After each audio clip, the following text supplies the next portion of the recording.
दोस्तों, आज का ये वीडियो बहुत ही खास है क्योंकि इस वीडियो में मैं आपको एक ऐसी बात बताने वाली हूँ जो शायद आप जानते तो हैं लेकिन इसकी गहराई से शायद अनजान हैं। पूर्णिमा, ये सब सुनते ही मन में अलग ही शांति आती है, एक दिव्य अनुभूति होती है। लेकिन इस बार पूर्णिमा को लेकर लोगों के मन में बहुत बड़ा कन्फ्यूजन है। कोई कह रहा है 30 मई को पूर्णिमा है, कोई कह रहा है 31 मई को, और इसी कन्फ्यूजन में न जाने कितने लोग गलत दिन व्रत रख लेते हैं, गलत दिन पूजा कर लेते हैं और फिर उन्हें इसका पूरा फल नहीं मिलता। आज मैं इस पूरे सच को आपके सामने रखूंगी, बिल्कुल विस्तार से, बिल्कुल स्पष्ट रूप से। किसी भी धार्मिक कथा या जानकारी को बीच में छोड़ना हिंदू धर्म में बहुत बड़ा पाप माना जाता है।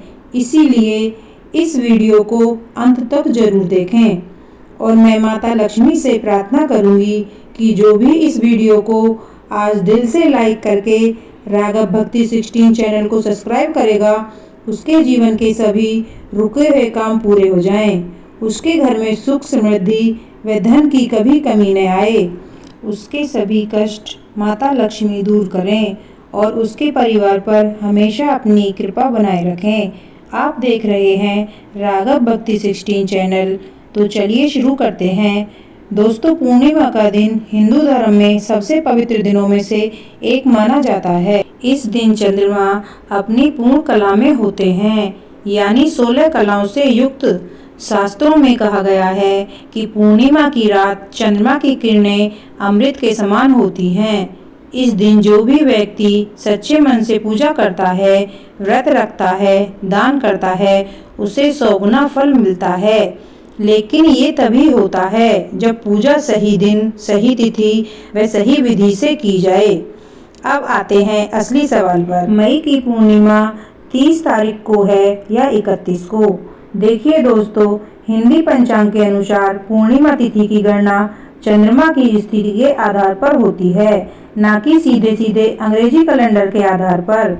और यही कारण है कि कभी कभी एक ही तिथि 2 दिन पड़ती है या फिर एक ही दिन में 2 तिथियां आ जाती हैं। इसी कारण कन्फ्यूजन होता है।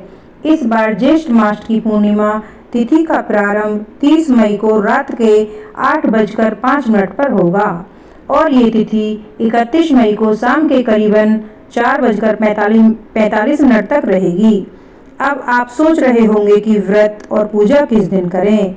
हिंदू धर्म में उदय तिथि का नियम होता है, यानी जिस दिन सूर्य उदय के साथ जो तिथि हो उस दिन उस तिथि का व्रत और पूजन किया जाता है।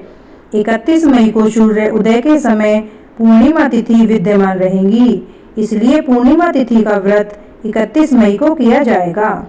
स्नान, दान और पूजा 31 मई को ही की जाएंगी। शास्त्र संबंधित उचित है, लेकिन जो लोग चंद्रमा का दर्शन करना चाहते हैं, चंद्रमा को अर्घ देना चाहते हैं, उनके लिए 30 मई की रात भी अत्यंत महत्वपूर्ण है, क्योंकि पूर्णिमा तिथि 30 की रात से ही लग जाएगी और उस रात का चांद भी पूर्ण रूप से दिव्य और प्रकाशमान रहेगा। तो सीधे सीधे समझें, चंद्र दर्शन और अर्घ के लिए 30 मई की रात और व्रत, स्नान, दान, पूजा पाठ के लिए 31 मई का दिन, ये दोनों मिलकर इस बार की पूर्णिमा की रात को पूर्ण बनाते हैं। अब आइए जानते हैं इस ज्येष्ठ पूर्णिमा का विशेष महत्व।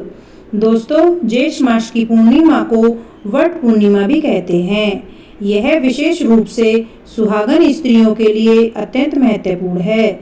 इस दिन माताएं और बहनें अपने पति की लंबी आयु और परिवार की सुख समृद्धि के लिए वट वृक्ष यानी बरगद के पेड़ की पूजा करती हैं। यह परंपरा सत्यवान सावित्री की कथा से जुड़ी है, जो हजारों वर्षों से हमारी संस्कृति में रची बसी है। सावित्री ने अपने पति सत्यवान के प्राण यमराज से वापस लिए थे और यह अद्भुत घटना ज्येष्ठ मास की पूर्णिमा के दिन हुई थी। इसीलिए इस दिन का महत्व केवल एक तिथि भर से नहीं है, ये उस असीम प्रेम और समर्पण का प्रतीक है जो एक पत्नी अपने पति के लिए रखती है। और यहीं पर मैं आप सभी से एक बात कहना चाहती हूँ, अगर आप भी माता लक्ष्मी और सावित्री माता का आशीर्वाद चाहते हैं तो अभी इस वीडियो को लाइक करें और हमारे राघव भक्ति 16 चैनल को सब्सक्राइब करें। अगली वीडियो को देखना ना भूलें, क्योंकि उसमें हम लाएंगे परंपराओं से जुड़ी हुई सत्यवान और सावित्री की कथा। तब तक के लिए राधे राधे, जय श्री कृष्णा।